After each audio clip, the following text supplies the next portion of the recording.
In a small village, surrounded by dry farmlands and whispering trees, Veronica grew up with dreams that seemed too large for the world she lived in. The village was quiet, simple, and filled with hard-working people. Life moved slowly there, and most girls her age already had their futures decided: marriage, children, and endless days in the fields or the market. But Veronica wanted more. She dreamed of a life beyond the dusty roads, a life where she could help her sick father and make her poor mother proud. Her father, once a strong farmer, had grown weak with illness. The man who used to lift heavy baskets of yams now struggled just to rise from his bamboo bed. Every morning Veronica watched him cough, his body trembling, as if each breath was borrowed. Medicine was too expensive, and the nearest hospital was a day's journey away. Her mother did all she could, brewing herbs, praying under the moon, but nothing seemed to cure him. Veronica often sat outside their clay house, her chin resting on her knees, staring at the horizon. She wondered if the city beyond the hills held the answers. People spoke of tall buildings, shiny cars, and endless opportunities, but they also whispered of dangers, thieves, liars, and people who used the poor for their gain. Veronica was young, innocent, but she was not blind. She knew the world beyond her village was not safe. Yet hope burned inside her like a small fire that refused to die. One afternoon, as the sun lowered and painted the sky with orange flames, a woman arrived. She was unlike anyone Veronica had ever seen. Her clothes were bright, her jewelry sparkled, and her shoes clicked against the earth like tiny drums. The villagers gathered, curious about this stranger, who carried herself with confidence. She introduced herself as Madam P. "I have come with opportunities," Madam P. announced, her smile wide and her eyes shining. "The city is full of chances for girls like you. You can work, earn money, and send it home. You can give your families a better life." The villagers murmured with interest. To many, her words sounded like a miracle. To Veronica, they sounded like the key to her dreams. Madam P. noticed her right away, perhaps because Veronica's eyes held both desperation and determination. She approached her, placed a hand on her shoulder, and whispered words that seemed dipped in honey. "You are beautiful," Madame P. said. "You are smart. With me, you will shine in the city. I will take care of you as if you were my own daughter." Veronica's heart raced. Could this really be her chance? That night, she sat with her parents around the dim lantern light. Her mother was worried. "The city is not kind," she warned. "People can be cruel." But her father, weak and weary, only smiled sadly. "Maybe this is God's answer," he said. "Maybe this is how our daughter can save us." Tears welled in Veronica's eyes as she promised them both. "I will go and I will work hard. I will send money back. I will make you proud." The next days passed in a blur. Veronica prepared for the journey, packing the little she owned: 2 dresses, a pair of worn sandals, and a small Bible her mother pressed into her hands. "Keep this close," her mother whispered. "It will guide you when I cannot." Her father held her hand and prayed over her, his voice shaky but filled with love. "Remember who you are," he said. "Do not let the world take your heart." When the day came, the whole village gathered to see her off.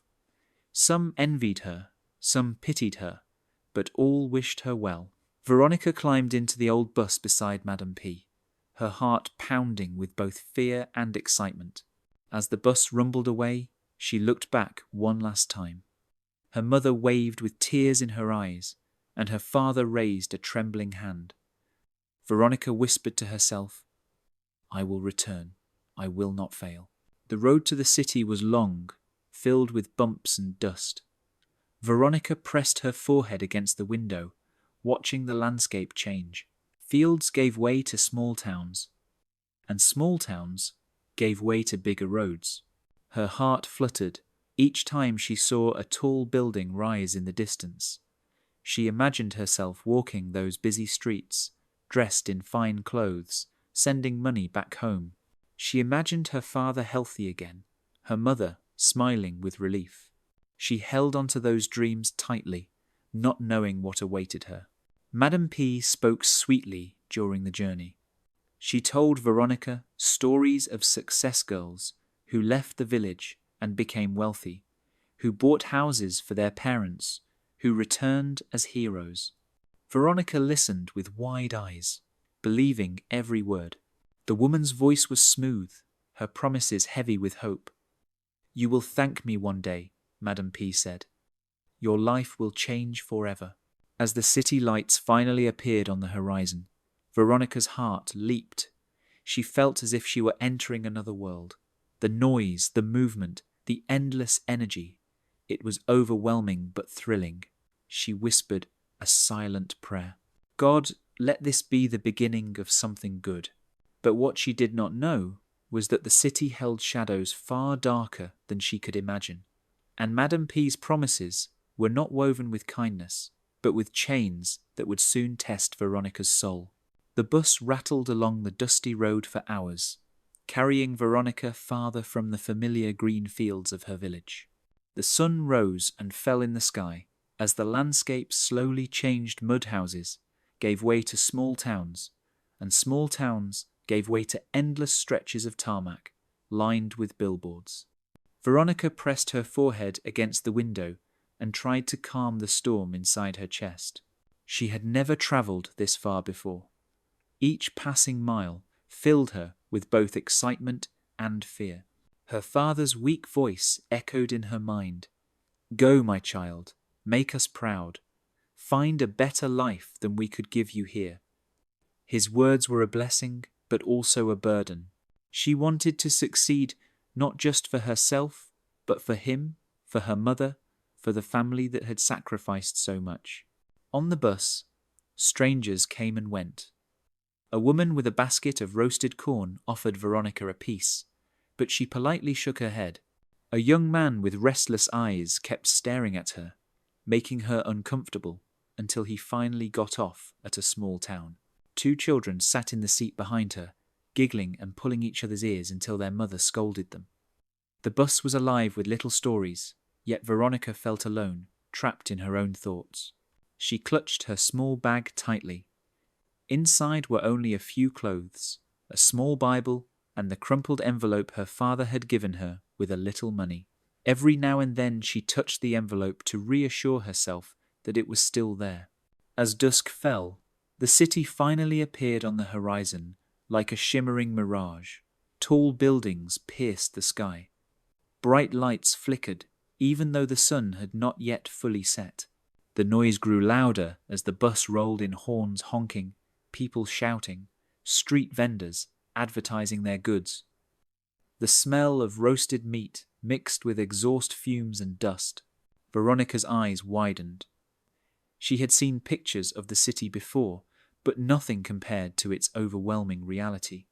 She felt both wonder and fear. Here was a place where dreams could come true, or where they could die. The bus dropped her off at a crowded station.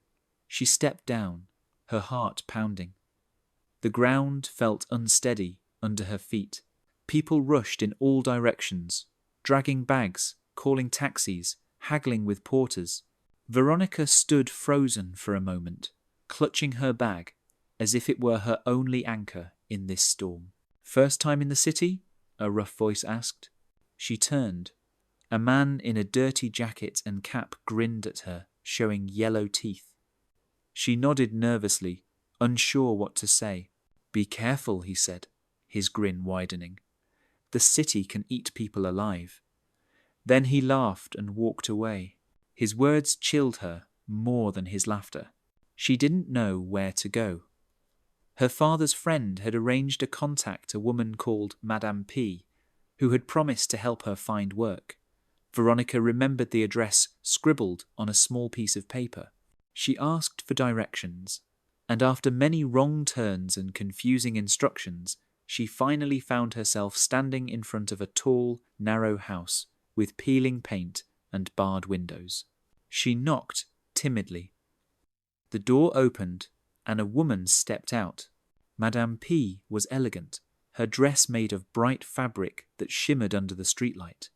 Her lips were painted red and her nails were long and sharp.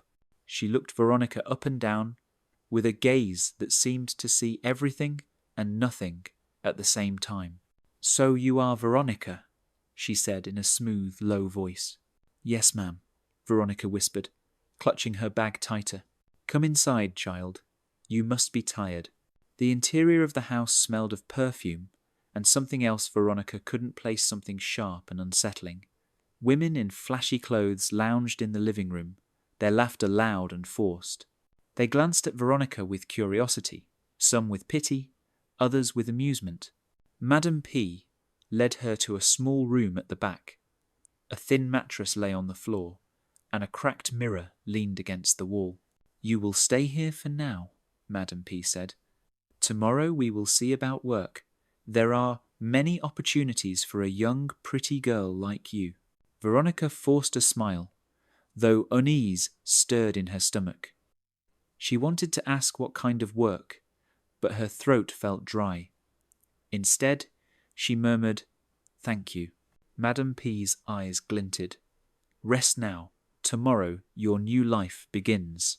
When the door closed, Veronica sat on the mattress and hugged her knees. Something felt wrong, but she told herself it was only fear of the unknown. Maybe she truly wants to help me, Veronica thought. Maybe this is just how city people live. But deep down, a small voice whispered, "Be careful. This is not what it seems." The following morning, Madame P called her into the main room. A man in a flashy suit sat on the couch, smoking a cigar. His eyes roamed over Veronica like a hawk sizing up prey. "This is the new girl," Madame P said, her tone casual. The man nodded slowly. "She will do well."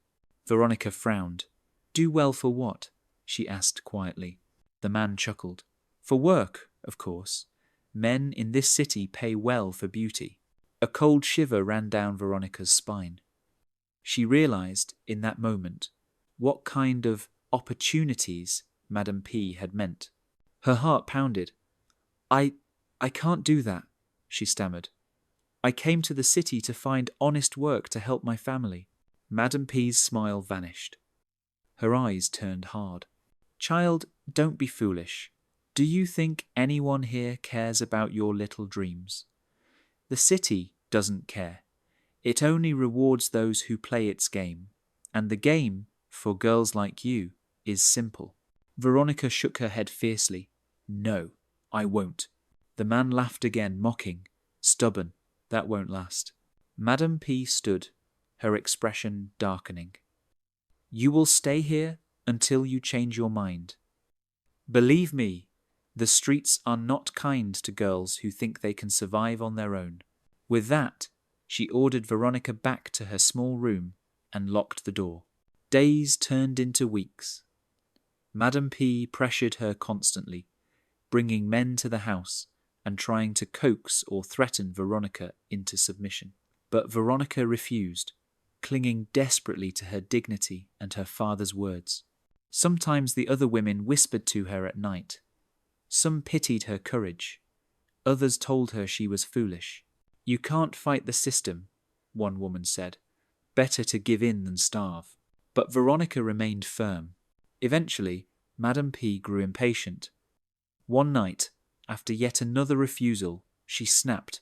"Then get out!" she screamed, dragging Veronica's bag from the room and throwing it into the street. "Go and starve. The city will eat you alive. You'll come crawling back begging for what I offered." The door slammed shut, leaving Veronica standing in the darkness, clutching her bag and trembling. She was homeless, alone, in a city that knew nothing of mercy. Veronica wandered the streets, sleeping under bridges and surviving on scraps.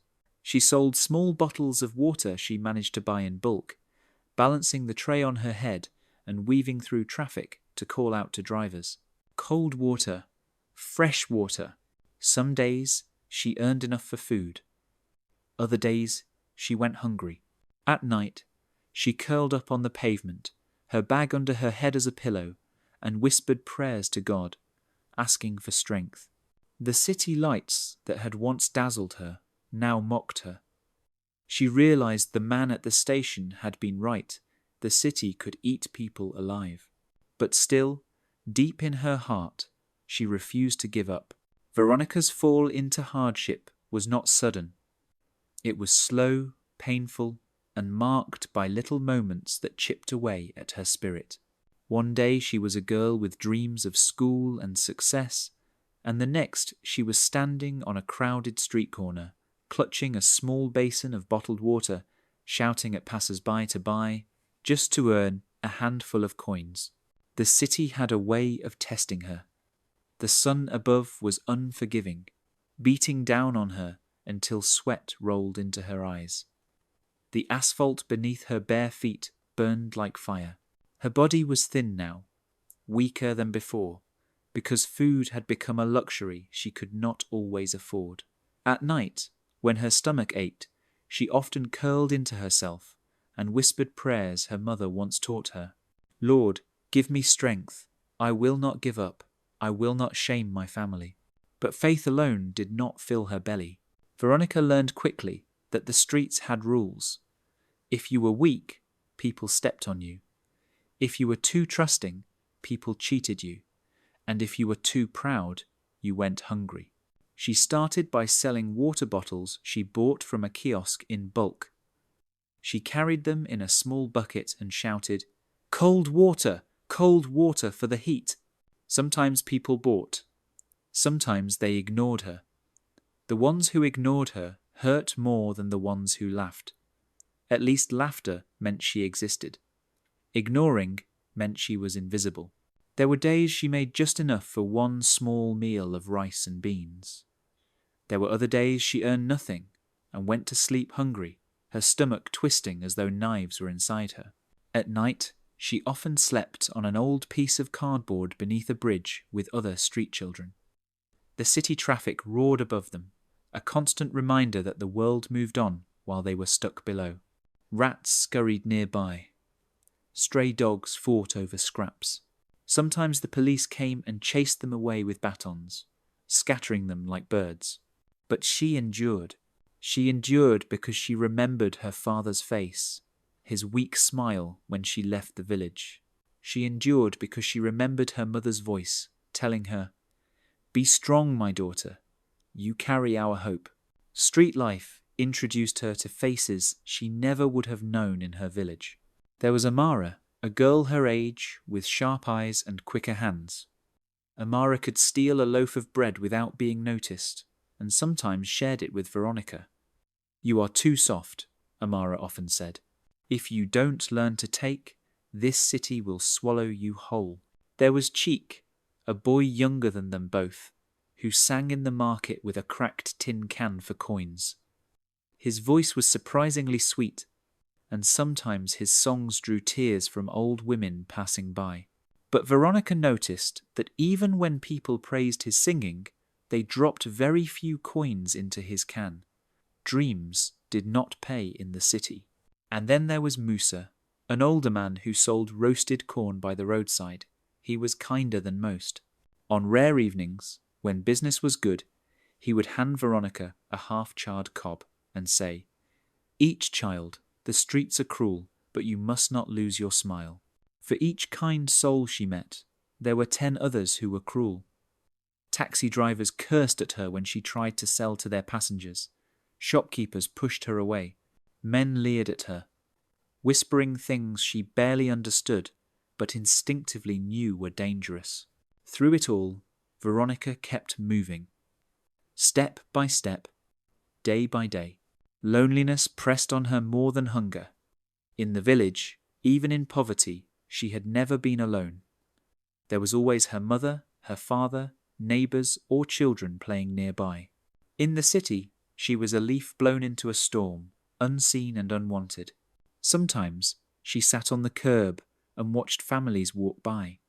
a mother holding her child's hand, a father carrying his daughter on his shoulders. She would look until her chest ached, then look away before tears came. There were nights when she whispered into the darkness, pretending her mother could hear. "Ma, I am trying. I am trying so hard." But the night only answered with silence. One particular day changed everything. It was hotter than usual. Veronica had sold nothing for hours. Her throat was dry, and the little water she carried tempted her, but she knew drinking it would mean losing money. Discouraged, she left the main road and wandered down a quieter path lined with thick bushes. She often used this shortcut to avoid the market crowds. The ground here was uneven, dotted with stones, and the air smelled of wild grass and earth. Birds chattered in the distance. She had taken this path many times before. It was lonely but peaceful. On days like this, she liked to imagine she was back in her village, walking through familiar trails. But this time, something was different. Halfway down the path, Veronica heard a faint sound. At first, she thought it was the wind rustling the leaves. Then she heard it again, a low groan. She stopped, heart pounding. Carefully, she pushed aside the tall grass and followed the sound. And then she saw him. A man lay on the ground, sprawled on his side. His clothes were torn and stained with blood. One of his arms was stretched out as though he had tried to crawl. His breathing was shallow, ragged, and his face was twisted in pain. Veronica froze. Her first instinct was fear. This was no ordinary sight.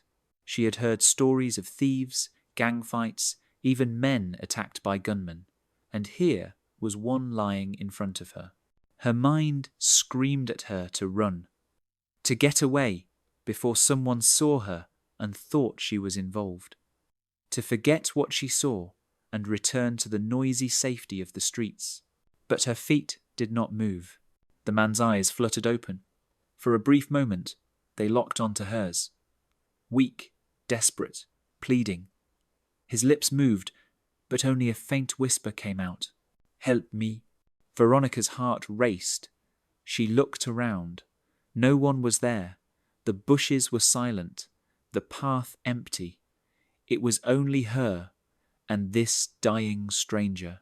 She knelt hesitantly, unsure. Her hands trembled as she reached out, then pulled back, afraid of the blood. "Sir, can you hear me?" she asked softly. The man's eyes closed again, and his chest rose and fell in shallow breaths. Veronica felt torn in two.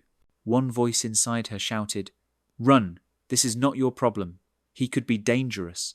The men who hurt him could come back. You are just a poor girl with nothing. What can you do?" But another voice whispered, "He is human. He is in pain. If you leave, he will die." She thought of her father, weak and coughing in the village. She thought of her mother, always helping others, even when they had little themselves. Her chest tightened. "I cannot leave him," she whispered to herself. Veronica tore a piece of cloth from the bottom of her dress and pressed it against the wound on his side. Blood soaked through quickly, but she pressed harder, hoping to slow it. "Please, stay alive," she said, her voice shaking. "I don't know what to do, but please, don't die." The man groaned again, his body twitching slightly under her hands. As she tried to stop the bleeding, Veronica noticed something. The man's clothes were not ordinary. They were fine richer than anything she had ever seen up close, and around his neck was a thin gold chain, half hidden by blood. This was not a common man. Her stomach dropped. Whoever he was, he mattered. If someone important had been attacked and left for dead here, then those who attacked him might still be close. A wave of fear swept through her, but it was too late to turn back now. She had already chosen. Veronica pressed the cloth tighter, tears filling her eyes. The sun was dipping lower in the sky, shadows stretching across the bush path. The city noise felt far away, as if she were in another world entirely. And in that lonely place, with nothing but her courage and trembling hands, Veronica's fate began to change.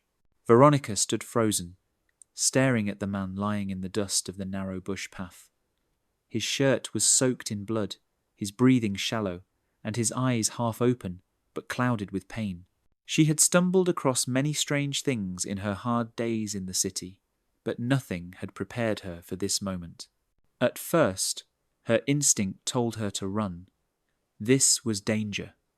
Whoever had left this man here could still be close. If they caught her, maybe they would harm her too.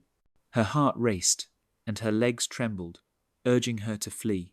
But another voice, softer yet stronger, spoke from within. Do not abandon him. You know the pain of being abandoned. You know what it means to have no one. She knelt beside him. Sir, can you hear me? She whispered, her voice shaking. The man's lips moved, but no words came out. He clutched at his side, where blood poured through his fingers. Veronica's hands shook as she tore part of her wrapper and pressed it against his wound. She had no training in medicine, but she knew enough to stop blood from flowing. The man groaned, his eyes flickering open for a brief moment. You must leave, he murmured, his voice broken. They will come back. Veronica's chest tightened. Who will come back? Please, I cannot leave you here. But the man coughed, the sound raw and painful. Then he went still again, only the faint rise and fall of his chest showing life. For a moment, Veronica sat back, torn between fear and compassion. Then she remembered her father. She remembered how he used to tell her, My daughter, in this world, courage is not the absence of fear.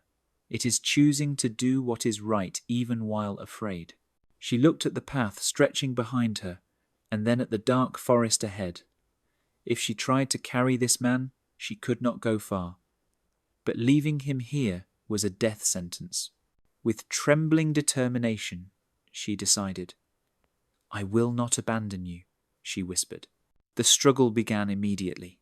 Veronica tried to lift the man, but he was heavy. His body sagged, and each time she managed to raise him even a little, her thin arms gave way.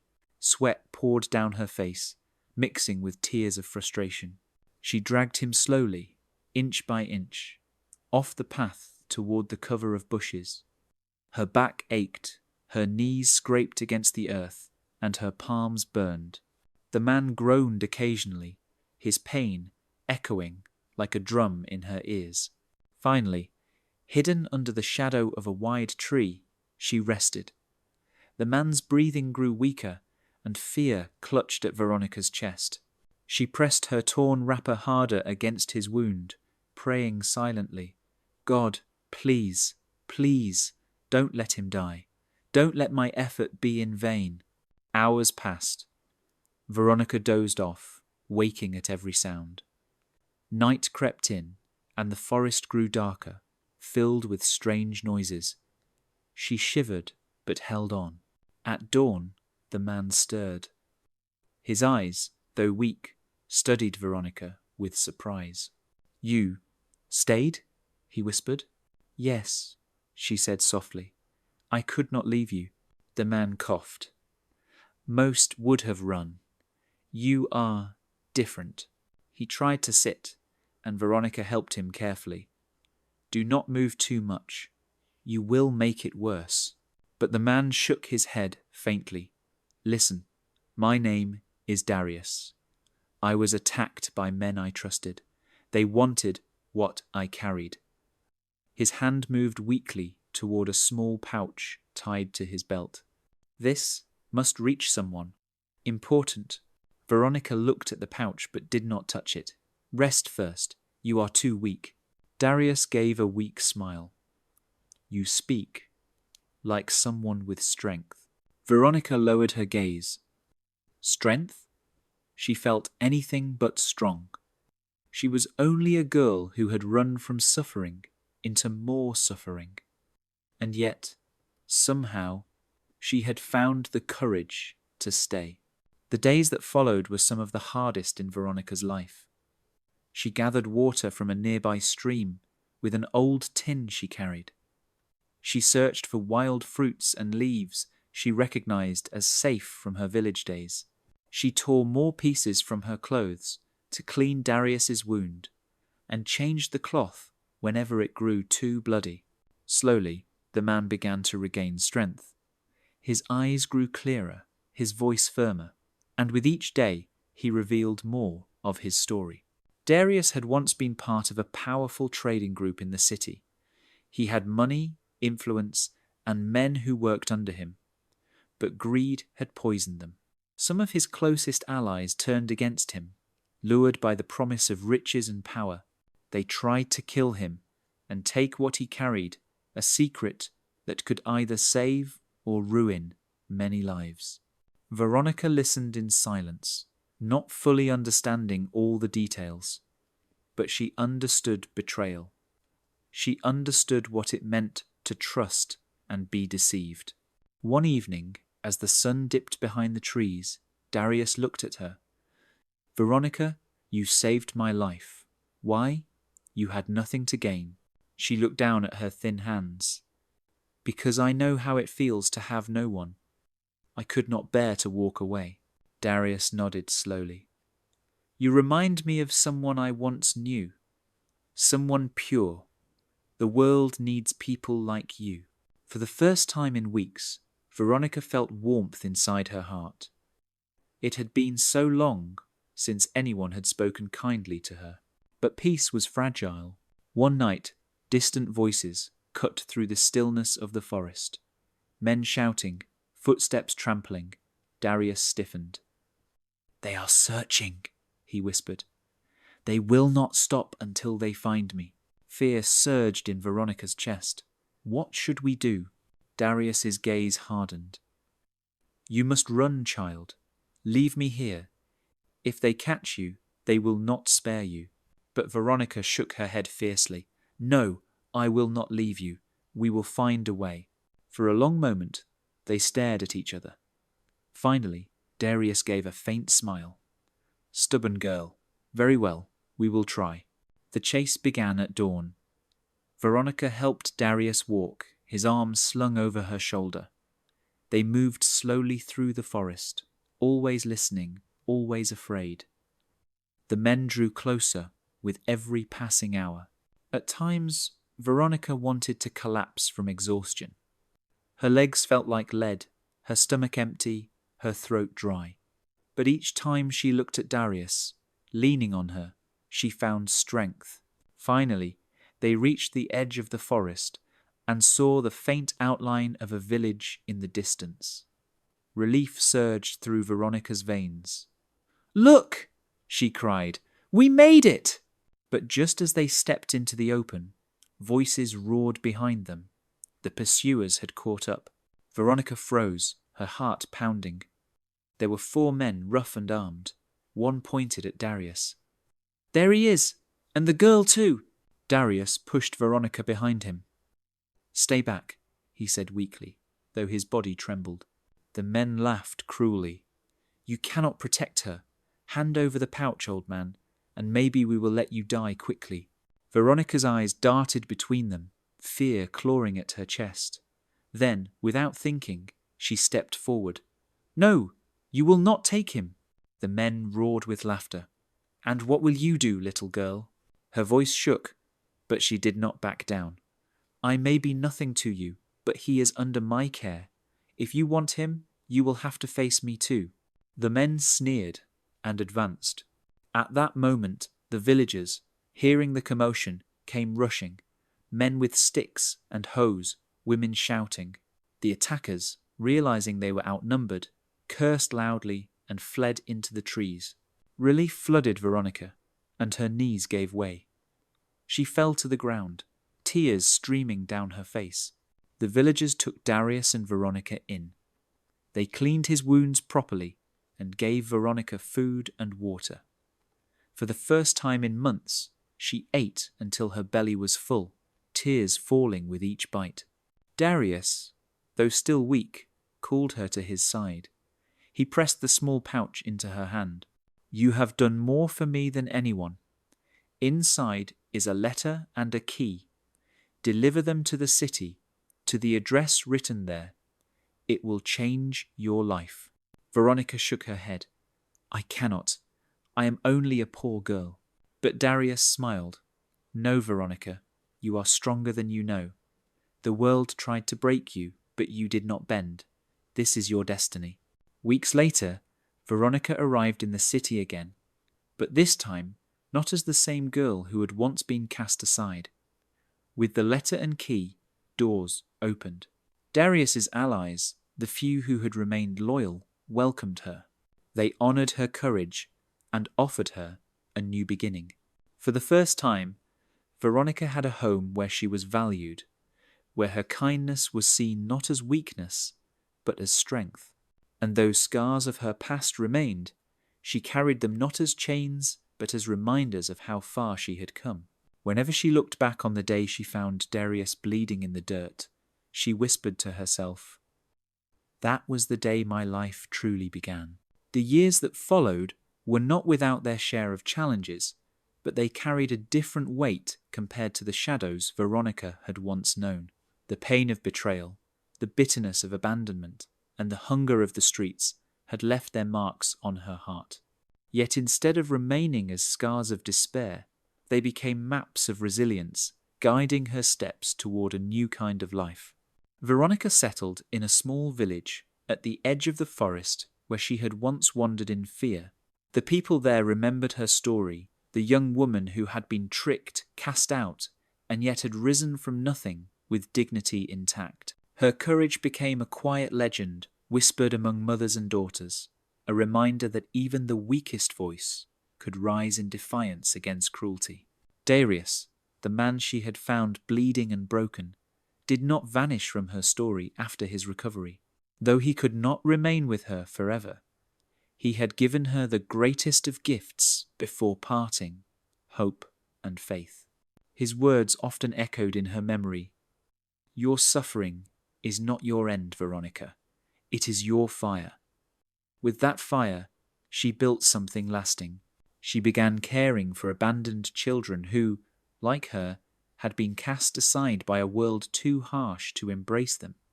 At first, it was only one small boy she found shivering near the market, his ribs showing from hunger.